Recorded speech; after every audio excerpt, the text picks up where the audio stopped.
الحمد لله والصلاة والسلام على رسول الله وبعد. قال الله تعالى إن النفس لأمارة بالسوء إلا ما رحم ربي. وقال تعالى واعلموا أن الله يعلم ما في أنفسكم فاحذروه واعلموا أن الله غفور رحيم. وقال النبي صلى الله عليه وسلم الكيس من دان نفسه وعمل لما بعد الموت والعاجز من أتبع نفسه هواه وتمنى على الله. رب اشرح لي صدري ويسر لي أمري واحلل عقدة من لساني يفقهوا قولي. সম্মানিত দিনী ভাই, আল্লাহ তাআলার যাবতীয় প্রশংসা যে আল্লাহ পাক আমাদেরকে জুমার দিনে আসর সালাতের পরে সুস্থতার সাথে অত্র মজলিসে বসার তৌফিক দিয়েছেন। সকলে বলে আলহামদুলিল্লাহ। সালাত ও সালাম বর্ষিত হোক আমাদের নবী মুহাম্মদ সাল্লাল্লাহু আলাইহি ওয়াসাল্লামের প্রতি, যিনি আমাদেরকে ইসলামের যাবতীয় দিক নির্দেশনা সুন্দরভাবে জানিয়েছেন। আল্লাহুম্মা সাল্লি আলাইহি আল্লাহুম্মা বারিক আলাইহি। আমাদের একটা কথা আছে না, যে নিজে বাঁচলে বাপের নাম, চাচা আপনা জান বাঁচা। আজকে আমার আলোচনাটা এরকম যে বর্তমানে আমরা যদি লক্ষ্য করি,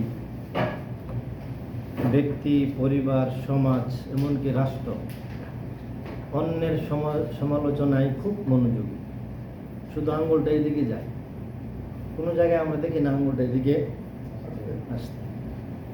আজকে আলোচনার মূল বিষয় হচ্ছে যে স্বীয় আত্মার হিসাব গ্রহণ করা বা আত্মসমালোচনা। এই আলোচনাটা আমি আরেকবার করেছিলাম আমাদের এই সেন্টারে। এই সম্পর্কে একটা বই আছে শেখ সালেহ আল মুনাজ্জেদের, হাফিজাহুল্লাহ, হাদিস ফাউন্ডেশন, বাংলাদেশ হাদিস ফাউন্ডেশন এই বইটা তর্জমা করেছে। তো বইটা আমি কয়েকবার পড়েছি, যতবার পড়ি ততবারই ভালো লাগে। তো আপনাদেরকেও বলবো এই বইটা ডাউনলোড করে পড়ার জন্য। আত্মসমালোচনা। মানুষ আশরাফুল মাখলুকাত, এবং আল্লাহ সুবহানাহু ওয়া তাআলা মানুষের মধ্যে এমন একটা স্বাধীন চিন্তা শক্তি দিয়েছে, যার মাধ্যমে সে যা ইচ্ছে তাই চিন্তা করতে পারে।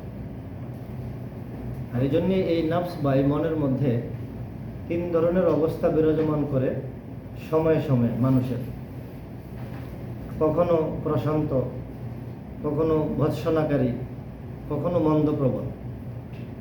এই বিষয়গুলি কোরআন কারীমে এভাবে এসেছে যে আন-নাফসুল মুতমাইন্না, প্রশান্ত আত্মা। শুনেছেন তো অনেক সময় ইয়া আইয়ুহান নাফসুল মুতমাইন্না। তারপরে আরেকটি অবস্থা মনের মধ্যে হয়, সেটা হচ্ছে যে আন-নাফসুল লাওয়ামা, ভৎসনাকারী আত্মা। আরেকটা অবস্থান হয় আন-নাফসুল আম্মারা বিসু, মন্দপ্রবণ আত্মা। এই আত্মাগুলির এক একটার কিছু ব্যাখ্যা আছে। প্রশান্ত আত্মা কখন, আপনার আত্মা কখন প্রশান্ত, সেটা কিভাবে বুঝবেন? যখন আল্লাহ তাআলার জন্য ইবাদত বন্দেগী করে আপনি নিজে আরাম বোধ করেন, আল্লাহ সুবহানাহু ওয়া তাআলার স্মরণে, জিকিরে আপনি প্রশান্তি অনুভব করেন, বা আল্লাহ সুবহানাহু ওয়া তাআলার নৈকট্য প্রাপ্তি যত আমল আছে, যত কাজ আছে, এগুলি করে আপনি স্বস্তি পান, মনের মধ্যে কোনো ধরনের বিতৃষ্ণা তৈরি হয় না, তখন বুঝতে পারবেন আপনার আত্মাটা কিসের আত্মা? প্রশান্ত আত্মা। তারপর আরেকটা আছে ভৎসনাকারী আত্মা, ধিক্কার। দেখবেন যে অনেক সময় অনিচ্ছা সত্ত্বেও খারাপ কাজ হয়ে গেছে, বা কারোর সাথে কথা বলতে গিয়ে এমন একটা ভাষা উল্লেখ করেছেন বা ভাষা উচ্চারণ করেছেন যেটা উচ্চারণ করা উচিত ছিল না, পরবর্তী মনে মনে বলতে এইভাবে বলা ঠিক হয় না। এই যে এই ধরনের চিন্তা চেতনা মনের মধ্যে আসে, তখন বুঝতে হবে আপনার আত্মা ভৎসনাকারী আত্মা। আর এই ভৎসনাকারী আত্মা, ওই বইটার মধ্যে লেগেছে, এই আত্মাটা সবচেয়ে ভয়ানক আত্মা। এই ধরনের চরিত্র যখন আত্মার মধ্যে থাকবে, তখন এই ধরনের চরিত্রের আত্মা ভয়ানক। তারপরে আছে আন-নাফসুল আম্মারা বিসু। নফসুল আম্মারা বিসুর প্রশান্ত আত্মার সম্পূর্ণ বিরোধী আত্মা। সব সময় এই আত্মা খেয়াল খুশি, অনিসলামিক কাজকর্মে এবং যত ধরনের ইসলাম বিরোধী কাজ আছে, বাতিল ভুল পথে চলতে উৎসাহিত করে। এই আত্মাকে বলা হয় নফসুল আম্মারা বিসু। মনে রাখা ভালো হবে।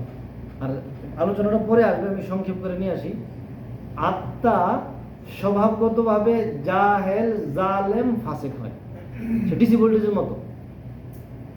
মানে এই আত্মার কোনো বিবেক টিবেক নাই, সে ভালো মন্দ বুঝে না, তার স্বভাব ধর্মটা হচ্ছে খারাপের দিকে ধাবিত করা। এজন্য দেখবেন যাদের মন্দ কাজকর্ম বেশি, তাদেরকে যদি নামাজের কথা বলেন বা ভালো কাজের কথা বলেন, মন বেদিসটা ভাব, তাদের কথা শুনতে চাইবে না। কিন্তু যদি তাদেরকে আপনি আবার অনিসলামিক কাজকর্মে, সিনেমা বলেন, অনুষ্ঠান বলেন, খেলাধুলা বলেন, এগুলোর দিকে ডাকেন, দ্রুতগতিতে সে কি হবে, আগ্রহ প্রকাশ করবে। যত ধরনের ফাজের পাপ কাজে লিপ্ত হওয়ার জন্য আগ্রহ প্রকাশ করবে, তখন বুঝতে পারবেন তার আত্মা কি, মন্দপ্রবণ আত্মা। আর মন্দপ্রবণ আত্মা সম্পর্কে আল্লাহ তাআলা বলছেন যে ইন্না নাফসা লা আম্মারাতু বিসু, নিশ্চয়ই মন্দপ্রবণ আত্মা হচ্ছে কি, নিশ্চয় মানুষের মন মন্দপ্রবণ, নিশ্চয় মানুষের মনটা কি মন্দপ্রবণ, ইল্লা মা রাহিমা রাব্বি, শুধুমাত্র আমার প্রতিপালক যার প্রতি দয়া করেন তিনি ছাড়া। তাহলে এই আয়াত দ্বারা স্পষ্ট বোঝা গেল মানুষের স্বভাব, মানুষের মনটা সবসময় কিসের দিকে ধাবিত করে, মন্দের দিকে। অন্য আয়াত আল্লাহ তাআলা বলছেন ওয়ালাকাদ খালাকনাল ইনসান, আমি মানুষকে সৃষ্টি করেছি, ওয়া না'লামু মা তুওয়াসবিসু বিহি নাফসাহু, আর আমরা জানি তার অন্তর তাকে কি কুমন্ত্রণা দেয়, ওয়াসওয়াসা কুমন্ত্রণা দেয়। ওয়া নাহনু আকরাবু ইলাইহি মিন হাবলিল ওয়ারিদ, আর আল্লাহ সুবহানাহু ওয়া তাআলা বলছেন যে আমি বান্দার রগের যে এই যে গর্দানের যে রগ আছে না, তার চেয়ে নিকটবর্তী। এর থেকে অনেক কিছু আপনারা চিন্তা করতে পারেন। আল্লাহ বলছে যে যেসব কুমন্ত্রণা দেয় তার অন্তর আল্লাহ জানেন, এবং আল্লাহ রগের চাইতেও আপনার নিকটবর্তী। তাহলে আপনি যাই কিছু করছেন, যদি এখানে ব্যক্তি স্বার্থ থাকে, তা আল্লাহ জেনে ফেলছেন, জানেছেন না? লাভটা কি? দাওয়া কাজ করেন, যাই কিছু করেন, নামাজ পড়েন, সাদগা করেন, দান করেন, এর মধ্যে যদি বিন্দু মাত্র সরিষা পরিমাণ মতো এদিক সেদিক থাকে খলুসিয়াতের, সেটা আল্লাহ জেনে যান না? জেনে যান। তাহলে আমাদের সব ধরনের কাজকর্মে খলুসিয়াত জরুরি কি জরুরি না? জরুরি, খলুসিয়াত জরুরি। আর আল্লাহ তাআলা রগের নিকটবর্তী আছেন। আপনার কি করবেন, কি চিন্তা করছেন, কি খাবেন, সব আল্লাহ জানেন। কি উদ্দেশ্যে সেজদা দিচ্ছেন, কি উদ্দেশ্যে দান করছেন, আল্লাহ জানেন। অন্যত্র আল্লাহ তাআলা সতর্ক সাবধান করে দিয়ে বলছেন যে ওয়ালামু, তোমরা জেনে রাখো, আন্নাল্লাহা ইয়ালামু মা ফি আনফুসিকুম, তোমাদের অন্তরে যা আছে আল্লাহ তাআলা তা জানেন। ফাহজারুহু, সুতরাং তুমি তোমরা আল্লাহকে ভয় করো। আর আশার আলো দিয়েছেন যে ওয়ালামু, আরো জেনে রাখো, আন্নাল্লাহা গাফুরুর রহিম, আল্লাহ তাআলা অতীব দয়ালু। সূরা ইউসুফের যে 53 নম্বর আয়াতে বলল না ইন্নান নাফসা লা আম্মারাতু বিসু, যে আম্মারা যে শব্দটা লেখক লিখছেন যে আম্মারা শব্দের অর্থ হচ্ছে অতিশয়তার অর্থ বহন করে, যেটার মধ্যে মাত্রাতিরিক্ততা থাকে ওইটার অর্থ বহন করে। তার মানে এই নাফসের মধ্যে মাত্রাতিরিক্ত বেশি কি মন্দ প্রবণতা। এজন্যই প্রত্যেকটি মানুষকে নিজের নাফস সম্পর্কে আত্মসমালোচনা করা জরুরি। আমি আপনাকে আগে বলেছিলাম আত্মসমালোচনার সহায়ক আয়াতগুলি হচ্ছে আগের আয়াতগুলি। এখন আত্মসমালোচনার যে মূল অর্থ সেটা আপনারা সকলে জানেন, নিজের সম্পর্কে কি করা, সমালোচনা করা। আর আরবিতে এটাকে বলা হয় সিও আত্মার মুহাসাবাতুন নাফস, সিও আত্মার হিসাব গ্রহণ করা। সকাল থেকে সন্ধ্যা পর্যন্ত যাই করছেন, দুনিয়াবি কাজ হোক, আল্লাহ ইবাদত বন্দেগী হোক, এর মধ্যে খলুসিয়াত কত ছিল, কাজগুলি সঠিক কতটুকু ছিল, আল্লাহর জন্য কতটুকু হয়েছে, সমাজের ভালোর জন্য কতটুকু হয়েছে, হিসাব গ্রহণ করা যায় না? সেগুলো পারে। এটাকেই আত্মসমালোচনা বলা হয়। ইমাম ইবনুল কাইয়িম রাহিমাহুল্লাহ আত্মসমালোচনার অর্থ করতে গিয়ে বলছেন যে নিজের করণীয় এবং বর্জনীয়কে পৃথক করে ফেলা। এক্ষেত্রে উনি বলছেন সর্বপ্রথম আল্লাহ তাআলার হকের দিকে কি রাখা, খেয়াল রাখা করণীয়র মধ্যে, ঠিক না? আপনার উপরে কি আছে? আপনার স্ত্রী সন্তানের হক আছে, সমাজের হক আছে, হ্যাঁ, রাষ্ট্রের হক আছে, আল্লাহ তাআলার হক আছে, কীট পতঙ্গ, পিঁপড়া, জীবজন্তু, জানোয়ারের হক আছে, আছে না আপনার উপরে? সবগুলি হকের মধ্যে সর্বপ্রথম কোন হকের দিকে প্রাধান্য দেবেন? আল্লাহ তাআলার হকের দিকে। বর্জনীয়র মধ্যে সমস্ত কিছু বর্জনের ক্ষেত্রে আপনাকে দৃঢ় থাকতে হবে। এটা হচ্ছে আত্মসমালোচনার মূল উদ্দেশ্য, যে নাফস তথা আত্মাকে সংস্কার, সংশোধন, পরিশুদ্ধ অথবা পবিত্র করার অন্যতম পদ্ধতি। আপনি যদি আত্মাকে সংস্কার করতে চান, সংশোধন করতে চান, নিজ আঙ্গুল এদিকে না দিয়ে এদিকে দিতে হবে, এদিকে দিতে হবে। কিন্তু আমরা স্বভাবগতভাবে এখন কি হয়ে যাচ্ছি, যে মনে হচ্ছে যে আমি নিজে ফেরেশতা, এবং প্রত্যেকটি মানুষ, হ্যাঁ, নিজে নিজে মনে করে যে ফেরেশতা, কখনো নিজের ভুলটা ধরা পড়ে না। শুধু বসলেই কি আলেম, কি সাধারণ মানুষ, কি জাহেল, কি অফিসার, কি রিক্সাওয়ালা, সবাই। এখান থেকে আমাদের বেরিয়ে আসতে হবে, এখান থেকে আমাদের বেরিয়ে আসতে হবে। মন এমন একটা জিনিস, এটাকে যদি কোরআন সুন্নাহর নীতিমালা অনুযায়ী না চালান, আর তখন মন নিজে চালকের অবস্থানে বসে যাবে। আর ইত্তেবা শাহাওয়াত বুঝেন না?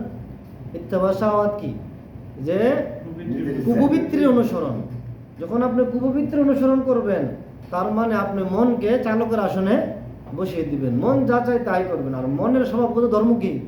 পাপের দিকে নিয়ে যাওয়া, পাপের দিকে নিয়ে যাওয়া। এই জন্যে একটি বই ইমাম ইবনুল কাইয়িম বলছেন, যে জৈনিক ব্যক্তি বলেছেন, একজন মন হচ্ছে একজন আত্মসাৎকারী শরীকের মতো।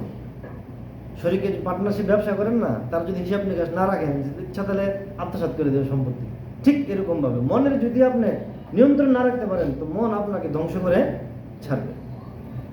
আর ইমাম ইবনুল কাইয়িম রাহিমাহুল্লাহ আরো বলছেন, যে আত্মার যত রোগ হয় তার সবগুলির উৎপত্তি স্থান হচ্ছে কোথায়? মন। এবং এই মন দূষিত উপকরণগুলি প্রথম মনের মধ্যে বাসা বাঁধে, তারপরে অঙ্গ প্রত্যঙ্গের দিকে ছড়িয়ে পড়ে। এক্ষেত্রে একটা হাদিস আপনারা শুনছেন কিনা, বা আমি বারবার এই হাদিসটি বলি। প্রতিদিন সকালে সমস্ত শরীরের অঙ্গ প্রত্যঙ্গগুলি আত্মাকে অনুনয় বিনয় করে বলে, যে শোনো, হ্যাঁ, নাহনু বিকা, আমরা তোমার সাথে আছি। কার সাথে? আত্মার সাথে আছি। হ্যাঁ, তুমি যদি সোজা থাকো, আমরা সোজা থাকবো। আর তুমি যদি বাঁকা হয়ে যাও, তাহলে আমিও বাঁকা হয়ে যাও। এতে কি বুঝলেন? মানে যত ধরনের উল্টা পাল্টা চিন্তা ভাবনা প্রথম উদয় হয় কোথায় দিকে? অন্তর দিকে। তখন এটা হাত বাস্তবায়ন করে, মুখ বাস্তবায়ন করে, চোখ বাস্তবায়ন করে, পা বাস্তবায়ন করে। তাহলে মূলে হাত দিতে হবে, ঠিক না? সংস্কার কোথায় করে দিব? মূলে করে দিব। সংস্কার অন্তরে করতে। যে দেশের লোক 5 টাকার জন্য, হ্যাঁ, নিজের ব্যক্তিত্ব বেচা দেয়, এই দেশের লোক সিঙ্গাপুর আশা করা, চিন্তা করা যায় না। আর আমরা যারা নিজের নাফ সম্পর্কে সচেতন না, আমাদের দ্বারা ইসলাম হুকুমত কায়েম করা, চিন্তা করা শুধু দুসারি পরিকল্পনা, এগুলি কোনো কথার কথা মাত্র। এর জন্য নবী সাল্লাল্লাহু আলাইহি ওয়াসাল্লাম সবসময় এই দোয়া করতেন, যে ওয়া নাউযু বিল্লাহি মিন শুরুরি আনফুসিনা ওয়া মিন সাইয়্যাতি আমালিনা। খুতবা হাজাতে পড়তেন না? এর অর্থ আমরা সকলে জানি। নবী সাল্লাল্লাহু আলাইহি ওয়াসাল্লাম বলতেন যে আমরা আমাদের মনের অপকারিতা এবং আমাদের আমলের জঘন্যতা থেকে আল্লাহর নিকট আশ্রয় প্রার্থনা করছি। মনের অপকারিতাও আছে, আমলের জঘন্যতাও আছে। কার কাছে আশ্রয় চাইছেন? আমরা তো কালেমা ভরে জান্নাত কিনা লাইছি, জান্নাত তো মামুর বাড়ি, আমরা মনে করছি যা ছাড়ছি। মূলত যে নিজের মনকে পরাজিত করবে সে সফল হবে, আর যে মনের ইচ্ছা মতো চলবে সে পরাজিত, সে পরাজিত। এই বিষয়টা সকলে চিন্তা করে দেখছেন কিনা? যারা দুনিয়াতে বস্তুবাদী, শুধু টাকার ধান্দায় করে, আর দুনিয়াটারে খেলতামাশার বস্তু মনে করে, তো তারা এক সময় বিনোদন করতে করতে করতে করতে গিয়ে বিনোদনের আর কোন রাস্তা খুঁজে পায় না। তখন একটা সময় কি রাস্তা কি জানেন? সুসাইড, আত্মহত্যা করে বসে, আত্মহত্যা করে বসে। আল্লাহ তাআলা বলছেন, ফা আম্মা মান তাগা, যারা অবাধ্য হবে, অবাধ্য, ও আসার আল হায়াত দুনিয়া, আর যারা দুনিয়ার জীবনকে প্রাধান্য দিবে, ফা ইন্নাল জাহিমা হিয়াল মাওয়া, তার থাকার জায়গা কোথায়? ওয়া আম্মা মান খাফা মাকাম রাব্বিহি, আর যে ব্যক্তি তার প্রতিপালকের সামনে দাঁড়ানোকে ভয় করবে, ওয়া নাহান নাফসা আনিল হাওয়া, আর নিজের মনকে প্রবৃত্তি বা খেয়াল খুশির অনুসরণ থেকে বিরত রাখবে। বা ইন্নাল জান্নাতা হিয়াল মাওয়া, তার ঠিকানা কোথায়? এক হচ্ছে আল্লাহ ভীতি, দ্বিতীয় হচ্ছে যে মনকে কি করতে হবে? খেয়াল খুশির অনুসরণ থেকে নিয়ন্ত্রণে রাখতে হবে। তো নিয়ন্ত্রণ রাখতে হলে পরের দোষ ধরে লাভ আছে, নিজের দিকে না আঙুল দিতে হইব। বুঝলেন না কথাটা? যে যত নিজের দিকে আঙুল দিবে তত প্রশান্তি পাবে। জি, আপনি মনে রাখেন কথাটা, যে যত নিজের দিকে আঙুল দিবে সে তত প্রশান্তি পাবে এবং সমাজে সে বুক ফুলে চলতে পারবে। মন, বস্তুত মন অবাধ্যতা ও দুনিয়ার জীবনকে প্রাধান্য দেয়। এই আয়াতের ব্যাখ্যায় আল্লাহ তাআলা মানুষকে পরকালের দিকে ডাকে, পরকালের দিকে ডাকে। আমাদের এই কথাগুলি আমি বারবার বলে থাকি, বাস্তবতা আসলে কঠিন, বাস্তবতা আসলে কঠিন। আমরা এখানে সময় দিতে আসি, আমাদের সময় দিতে গিয়ে অনেক আমাদের মনের সাথে যুদ্ধ করতে হয়, ঠিক না? দুনিয়াবি কাজ সামনে চলে আসলে ওই মনের যুদ্ধে কি হয়? মন বিজয় লাভ করে, আমাদের দিন বিজয় লাভ করে না। এখানে আমাদের বাস্তবতা কি বাস্তবতা না? অবশ্যই বাস্তবতা।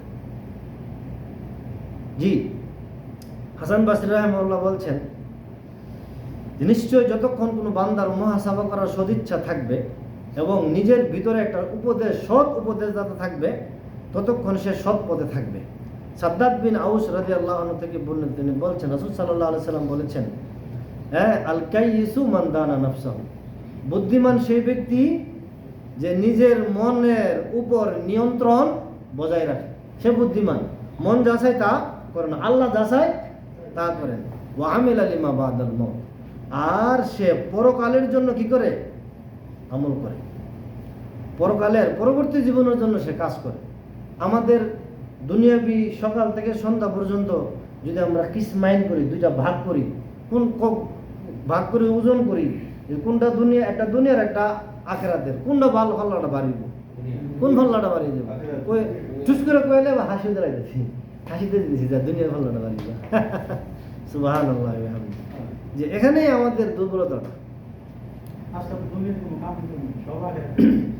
এক সপ্তাহে একদিন দুনিয়ার কাম, আখিরাতের কাম, আর 7 দিন দুনিয়ার কাম।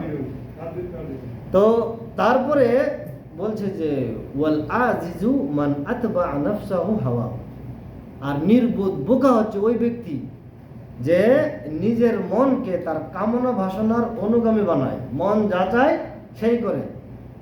তাকে নবী সাল্লাল্লাহু আলাইহি ওয়াসাল্লাম কি বলছে? বোকা, নির্বোধ।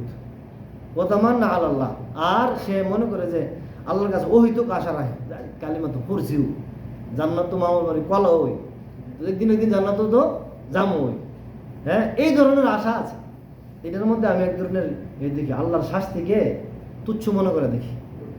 হ্যাঁ, অপেক্ষা করে না? আর এক এই যে আবু জাহল না, আবু তালেবকে মানে জাহান্নামের কিনারায় একটা জুতা ভরাই দিব, তার এখানে কি হবে? টকবক টকবক করে জ্বলবে। হ্যাঁ, তাহলে আমরা কি কই? একদিন তো জামই, তার মানে কই কিছুদিন থাকবে। এটা তো জাহান্নাম তো ব্যাপারই না। হ্যাঁ, তো এই জিনিসটা আমাদেরকে কেন এরকম ভাবায় না বা ভয় ভীতি নিয়ে আসে না? কারণ আমাদের ওইভাবে আল্লাহ ভীতি নাই, জাহান্নাম সম্পর্কে স্বচ্ছ জ্ঞান আমাদের নাই, সেজন্যই এই অবস্থা। মানদানা নাফসাহুর ব্যাখ্যায় ইমাম তিরমিজি রাহিমাহুল্লাহ বলছেন যে হাসাবা নাফসাহু ফি দুনিয়া ক্বাবলা আন ইউহাসাবা ইয়াউমাল কিয়ামা, কিয়ামতের হিসাবের পূর্বে দুনিয়াতে নিজের মনের হিসাব নেওয়া। এটার মানদানা নাফসাহুর ব্যাখ্যা হচ্ছে এটা, মানে আপনাকে তো কিয়ামতের হিসাব নিতে হবে, এটা বুঝতেছেন, এর আগে দুনিয়াতে হিসাব নেওয়া, সেটা হচ্ছে দানা নাফসাহুর ব্যাখ্যা। আত্মসমালোচনার অপরিহার্যতা, গুরুত্ব সম্পর্কে আল্লাহ তাআলা বলছেন, ইয়া আইয়ুহাল্লাযীনা আমানুত্তাকুল্লাহ, হে ইমানদারগণ তোমরা কি করো? আল্লাহকে ভয় করো। ওয়াল তানজুর নাফসুম মা কাদ্দামাত লিগাদ, প্রত্যেকে যেন চিন্তা ভাবনা করে, প্রত্যেকে যেন ভাবে যে আগামীকালের জন্য সে কি পাঠিয়েছে, আগামীকালের জন্য কি পাঠিয়েছে, এটা ভাবার জন্য আল্লাহ তাআলা নির্দেশ দিচ্ছেন। আগামীকাল মানে পরবর্তী জীবন, মৃত্যুর পরবর্তী জীবনকে আগামীকাল বলে উল্লেখ করা হয়েছে আয়াতে। তারপর আল্লাহ বলছেন আবার হত্যা করলো, আল্লাহকে ভয় করো। আল্লাহকে ভয় করলে নিজের নাফ সম্পর্কে সচেতন হবেন, ভয় না করলে কোনো কিছু নাই। আখিরাত সম্পর্কে সচেতন হলে আত্মসমালোচনা বৃদ্ধি পাবে। ইন্নাল্লাহা খাবীরুম বিমা তা'মালুন, নিশ্চয়ই তোমরা যা করো সে সম্পর্কে আল্লাহ তাআলা পুরোপুরি খবর রাখেন। ইমাম ইবনুল কাইয়িম বলছেন এই আয়াতের ব্যাখ্যায় যে প্রত্যেক মুসলিমের আত্মসমালোচনা করা ওয়াজিব। প্রত্যেক মুসলিমের আত্মসমালোচনা করা ওয়াজিব। পরের আয়াতে আল্লাহ বলছে ওয়ালা তাকুনু কাল্লাযিনা নাসুল্লাহ, তোমরা তাদের মতো হয়ো না যারা আল্লাহকে ভুলে গেছে, যারা আল্লাহকে ভুলে গেছে। এখন আমাদের শেখ গেছিল, শেখ এক ক্যাম্পে গিয়ে গেছিল, আমার এখনো শুনিয়া হাসি ওটা আফসোস লাগে। শেখকে প্রশ্ন করছে আমাদের নবীর নাম সম্ভবত মোহাম্মদ, হ্যাঁ, নামাজের রুকুন জিজ্ঞেস করছিল, বলতে পারে ইসলামের রুকুন বলতে পারে না। 50 বছর 30 বছর 40 বছর চলে গেছে এক একটা মুসলমানের, এগুলো বলতে পারে না। তো তারা আল্লাহরে ভুলে গেছে না, তারা আল্লাহরে ভুলে গেছে না, ভুলে গেছে আল্লাহ। আল্লাহ তারপরে বলছে ফাআনসাহুম আনফুসাহুম, তার যারা মানুষ আল্লাহকে ভুলে যায় আল্লাহ তাদেরকে আত্মভোলা করে দেয়। তখন তারা যেদিকে যেতে চায় নোয়াল্লিমা তা আল্লাহ, যেদিকে যেতে চায় আল্লাহ এদিকে তাদেরকে ফিরে। আর যারা আত্মসমালোচনা করে তাদের মধ্যে আল্লাহ তাআলা একটা নূর দেন, শক্তি দেন, তাদেরকে প্রশংসা আল্লাহ করেছেন। শুনে আছে না, আল্লাহ বলছে ইন্নাল্লাযীনা তাকাউ, নিশ্চয় যারা কি করে তাকওয়া অবলম্বন করে, ইযা মাসসাহুম তায়ফুম মিনাশ শাইতান, যখন তাদের অন্তরে শয়তানের কুমন্ত্রণা জাগে, তাযাক্কারু, তখন তারা কি করে আল্লাহকে স্মরণ করে। এই যে আল্লাহকে স্মরণ করার যে একটা অন্তরের মধ্যে শক্তি, সেটা কে যোগায়? আল্লাহ তাআলা যোগায়। কখন যোগায়? যখন আপনি আল্লাহকে ভয় করবেন, তখন আল্লাহ তাআলা যোগায়। তারপরে বলছেন ফাইযা হুম মুবসিরুন, তখন তারা তাদের অন্তর্দৃষ্টি আল্লাহ তাআলা খুলে দেন, অন্তর্দৃষ্টি আল্লাহ তাআলা খুলে দেন। আত্মসমালোচনার গুরুত্ব সম্পর্কে ইমাম উমর ইবনুল খাত্তাব রাদিয়াল্লাহু আনহু বলছেন হাসিবু আনফুসাকুম কাবলা আন তুহাসিবু, তোমরা নিজের হিসাব নিজে গ্রহণ করো, হ্যাঁ, তোমাদের চূড়ান্ত দিন হিসাব গ্রহণ করার পূর্বে। কেউ কি বাঁচতে পারবে হিসাব দেওয়া ছাড়া? প্রত্যেকেই একা একা আল্লাহর সামনে দাঁড়াবে, একা একা আল্লাহর সামনে দাঁড়াবে। ওয়াজিনু আনফুসাকুম কাবলা আন তুজিনু, তোমরা তোমাদের আমলনামাগুলো দাড়ি-পাল্লাতে ওজন করে নাও চূড়ান্ত দিনে ওজন করার পূর্বে। ফাইন্না আহওয়ানু আলাইকুম ফিল হিসাবি গাদান আন তুহাসাবু আনফুসাকুমুল ইয়াউম, কেননা আজকের দিনে নিজের হিসাব নিজেই গ্রহণ করতে পারলে আগামী দিনের চূড়ান্ত মুহূর্তে তা তোমাদের জন্য সহজ হয়ে যাবে। কি ঠিক না? আজকে আপনি কি করছেন না করছেন প্রতিদিন হিসাব নিজে নিতে পারলে তো চলে। পাপ করেন, হ্যাঁ, গুনাহ করছেন, হিসাব নেওয়া যায়? যায়। সবের কাজ করছেন, সব হিসাব নেওয়া যায়, ইচ্ছা করলেই হয়। তারপর ওয়াতাযায়্যানু লিল আরদিল আকবার ইয়াউমাইযিন তুরাদুন, আর সেই মহা প্রদর্শনী যে দিন হবে ইয়াউমাল কিয়ামা, সেই দিনের জন্য তোমরা নিজেদেরকে সুসজ্জিত করে নাও। লা তাখফা মিনকুম খাফিয়া, সেই দিন কোনো কিছু গোপন থাকবে না। কেন আইছেন সেন্টারও, কেন লাল ভাত খাইছেন, হ্যাঁ, সব আল্লাহ ওই দিন তুলে দেবেন। আমি আব্দুর রহমানের টিকিট দেখে খুব হ্যারান হয়েছি। ইউনিভার্সিটিগুলি প্রতি বছর হয়তো ছুটিতে, হ্যাঁ, আব্দুর রহমানের টিকিটের দাম দিচ্ছে 3100 রিয়াল। এটা কে দিছে? সৌদি আরবের সরকার দিছে। মাসে মাসে 800 রিয়াল দেয় তাদেরকে, ফ্রি পড়াশোনা করা। শুধু আব্দুর রহমান নাকি হাজার হাজার স্টুডেন্টকে তারা দেয়। তো তারা কিসের জন্য নিয়ে আসে আল্লাহ জানে। তারা আসবে, দিন শিখবে, দিনটাকে প্রচার করবে। এখন আমি আইসা যদি, হ্যাঁ, আমি যদি রিয়াল ডলারের পিছনে ঘুরি, আমানতের খেয়ানত নয়, আল্লাহর কাছে জবাব দিতে হবে না? হ্যাঁ, ওই দিন এগুলো ধরা পড়বে না? ঠিক সবাই, প্রত্যেকেই কি করি, কেন করছি, কার জন্য করছি, সব কোনো কিছু গোপন থাকবে না, সব পরিষ্কার হয়ে যাবে, সব পরিষ্কার হয়ে যাবে। আল্লাহ তাআলা আমাদেরকে এই বিষয় থেকে সঠিক সিদ্ধান্ত নেওয়ার তৌফিক দান করুন।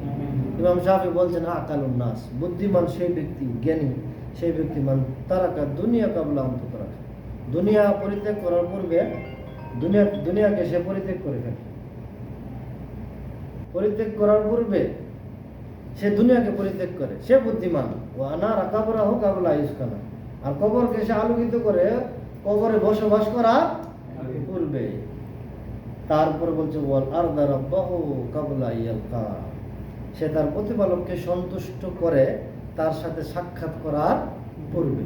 সে বুদ্ধিমান, সে বুদ্ধিমান। তারপরে বলছে ওয়াসাল্লা জামাআতাহু, ওয়াসাল্লা জামাআ কাবলা আন তুসাল্লা আলাইহিল জামাআ। বুঝছো কথাটা কি?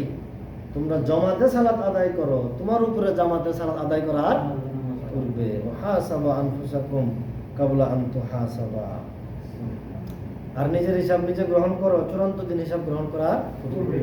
এগুলি স্বর্ণাক করে লেখার মতো কথা। ইমাম শাফিঈর কথাগুলি স্বর্ণাক করে লেখার মতো করা। আমি উদাহরণগুলি বারবার দিয়ে থাকি, কারণ আত্মসমালোচনা করতে গেলেও তো আমাদের সালাফদের মতো দৃষ্টান্ত থাকতে হবে, ঠিক না? সালাফরা নিজেদেরকে কীভাবে আত্মসমালোচনা করেছে, 2-3 জন আমাদের পূর্বসূরি উদাহরণ দিব।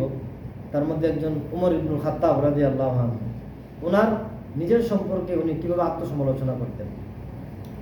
একবার একজন সাহাবী আনাস রাদিয়াল্লাহু আনহু থেকে বর্ণিত, তিনি বলছেন যে আমি একদিন উমর রাদিয়াল্লাহু তাআলা আনহুর সাথে চলছিলাম, একটা বাগানে ঢুকলাম, মাঝখানে দেয়াল আসলো, দেয়ালের এক পাশে উমর রাদিয়াল্লাহু তাআলা আনহু, এক পাশে আনাস রাদিয়াল্লাহু তাআলা আনহু। তো আনাস রাদিয়াল্লাহু তাআলা আনহু শুনতেছে উমর রাদিয়াল্লাহু তাআলা আনহু নিজে নিজে কথা বলতেছে যে ইয়া উমর ইবনুল খাত্তাব আমিরুল মুমিনিন বাখিন বাখিন, যে হে উমর ইবনুল খাত্তাব আমিরুল মুমিনিন, শাবাশ শাবাশ, অবশ্যই তোমাকে আল্লাহর ভয়ে ভীত থাকতে হবে।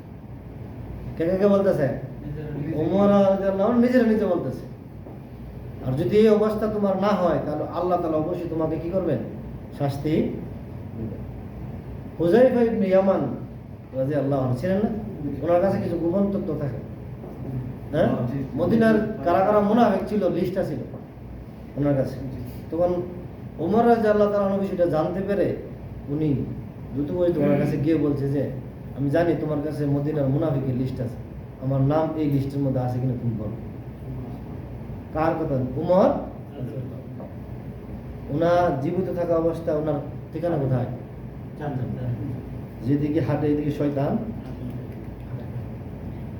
তো উনার জীবন সম্পর্কে, উনি নিজের সম্পর্কে এইভাবে আত্মসমালোচনা করেন। আর আমরা আমাদের আত্মসমালোচনা আছে? কোন আত্মসমালোচনা। তারপরে উসমান রাদিয়াল্লাহু তাআলা আনহুর একটা ঘটনা আছে হাদিসে, ইবনে মাজাহ।